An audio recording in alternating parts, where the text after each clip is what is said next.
Hey guys, Mississippi Outdoors is in Warren County this morning, and we're going crappie fishing at Eagle Lake with my buddy Robert Simmerl. We're still a few weeks away from spring, or official start of spring anyway, but it sounds like the fish don't know that. Yeah, it's crazy. The trees are budding, the fish have been biting, moving shallow, and by the looks of the parking lot this morning, if we ever get a chance to get in before dark, we won't catch a few. Okay, well let's get out there and go try. All right.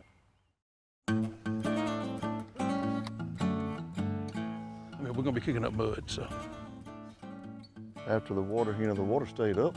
So there you go, look at there. Like a big female.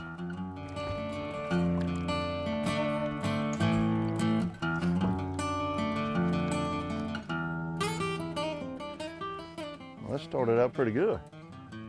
Hasn't been here 5 minutes yet, he's already got one. So 11 inches here. Yep. Over 11 inches.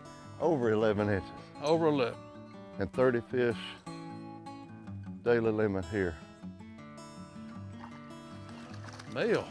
Yep. Pretty male fish, ain't it? Ain't got his tuxedo on? Yep, he's turning dark. He's over 11 inches. Pretty little male, turning real dark, like the males of black and white crappie will turn during the spring.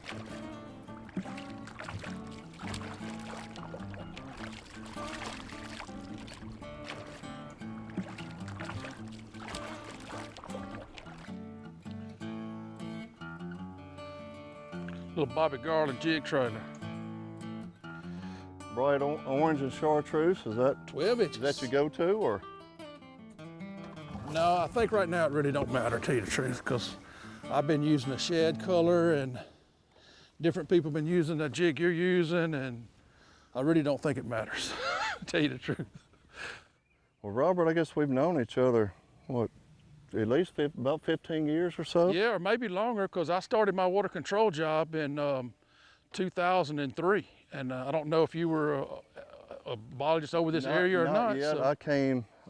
I came on after that, but I know when I was a fisheries biologist in this area, you and I communicated a lot, dealing with mainly water levels here at Eagle Lake and the operation of the control structure that you was just talking about. So we communicated at least twice a year, usually in the spring and then in the fall, didn't we? Yeah, for sure. Department of Wildlife and Fisheries are responsible for operating the gate along with a representative from the Corps of Engineers. Right. So we've always had a great partnership operating the lake.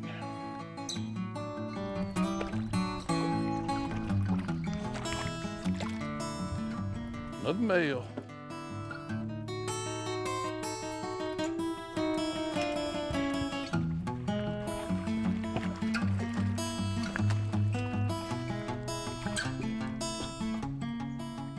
We've been stocking bass and crappie here and bluegill for years. Yeah.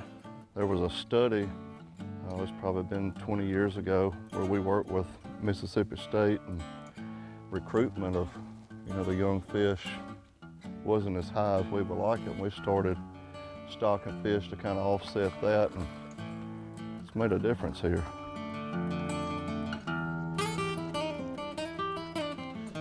I believe it's another female. This one here is about 12 and a half. Looks like we got a black crappie here. Look at you. Rusty, I think we're gonna have a show. Don't do that. Don't jinx it.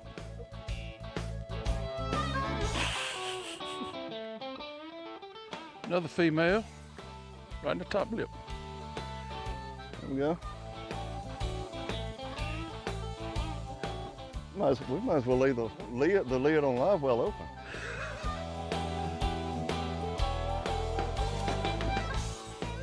I'm not even gonna latch it back.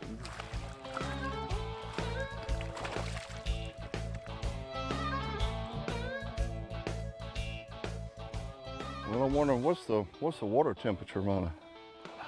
It's been in the upper 50s. I hadn't checked it in a day or two. Oh, I'll let one go.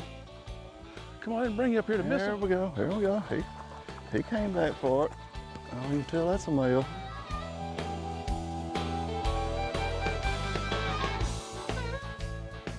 know he's over, but 11 3/4. Towards the end of last week, they'd been in here early last week, and then like 2 weeks ago, they caught them in here shallow. And a little cold front pushed through, and for a day or two, it was kind of tough shallow, so they may have moved back out, but I don't know much about them like that, so.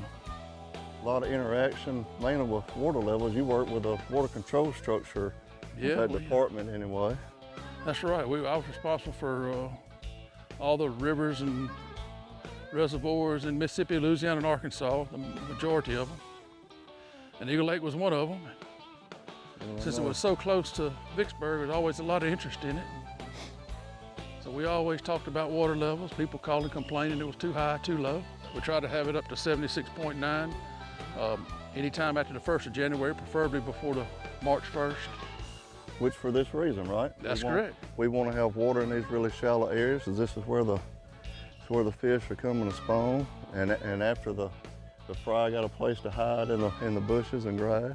We're less than 2 foot of water right here, so this was almost dry most of the winter time here. At least we're not competing with anybody on spots. When we got to the parking lot, I figured we'd be waiting in line for every bush.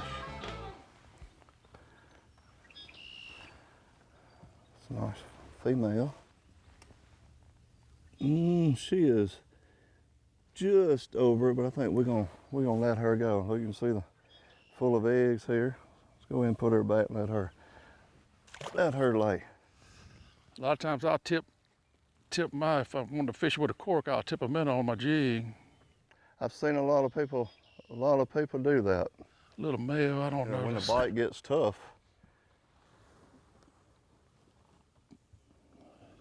He's 11 and a half. I guess he'll take a boat ride.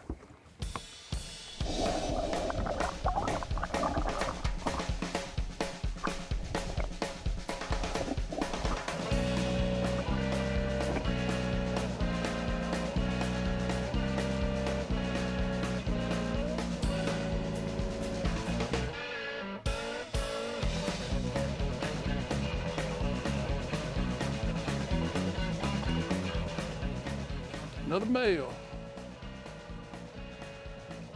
The males turn black when they get up shallow like that right there. So.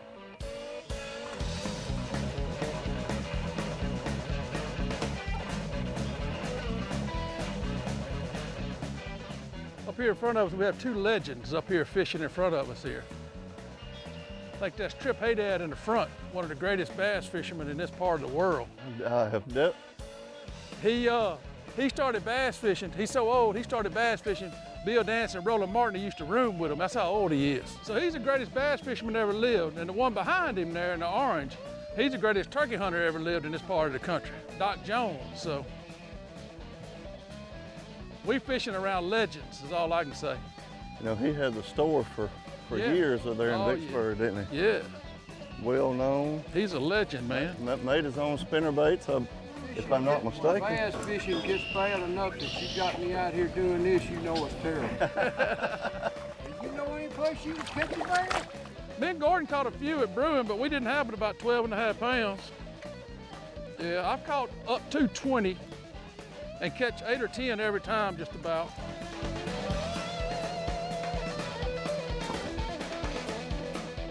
Yeah, hey, I got one too. Oh, I didn't know that. Smile for the camera, Doc. Go on, get him in, man. They said we kept them all. Oh, what this is? You got a good one in. You ain't playing. I thought you was playing. I thought it was harmful. Look at that. Uh-oh. Keep him on this side. It's a grunnel. Get him on this Oh, a side. drum? What we got? It's a grunnel. I saw him, I think.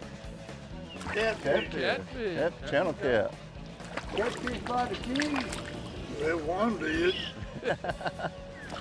He's gonna break my line trying to get him hooked. The Catfish King. My wife and I love to eat crappie. Well, you need to figure out how many you want because Yeah, I think. before long we're gonna have a live well full. I got a good old female.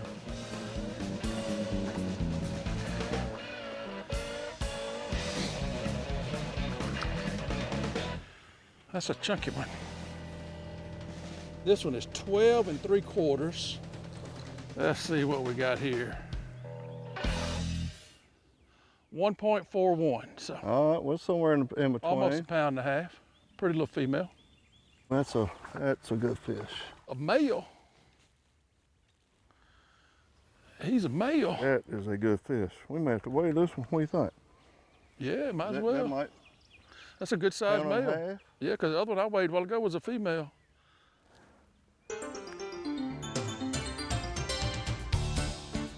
$1.3, 1.32.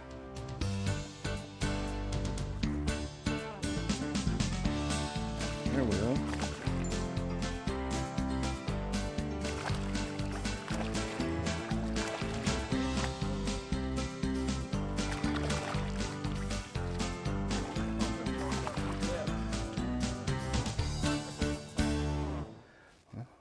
Couple more good fish. Yeah, Rob, we've had a great day. we have. Really, really biting good this morning. Been a lot of fun. Early March here at Eagle Lake. Fish are up shallow. We caught both male and female. So this has really been great. Appreciate you taking Mississippi Outdoors out with you. I enjoyed it. Had a good time this morning. All right, see you outdoors.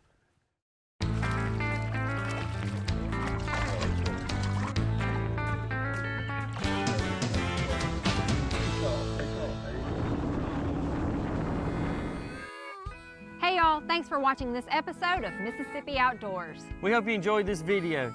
Don't forget to like, subscribe, and check out other videos from previous seasons. And don't forget to ring the bell for notifications so you don't miss out on future shows.